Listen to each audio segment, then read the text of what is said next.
Hello বন্ধুরা, শুক্লার family. আমি আজকে আপনাদেরকে ম্যাঙ্গো লস্যি করে দেখাচ্ছি। প্রথমে এখানে সব আমগুলো কেটে দিয়েছি। আমগুলো ওই মিক্সি বলে সব কেটে দিলাম।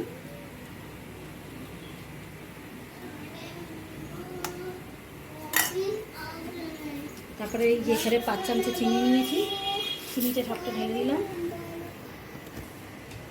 এখানে পরিমাণ মতো দই দিচ্ছি, ওই 1 কাপের মতো দই দেবেন।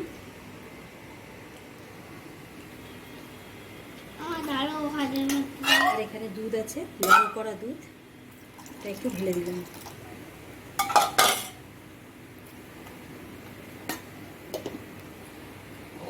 এবার আমি এটা মিক্সিতে আমি একটু ফ্রিজে রেখে দেবো।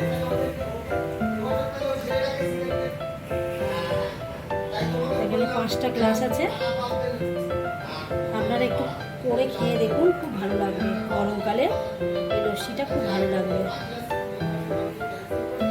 শুধু আম খাওয়ার থেকে এটা করে খেয়ে দেখুন।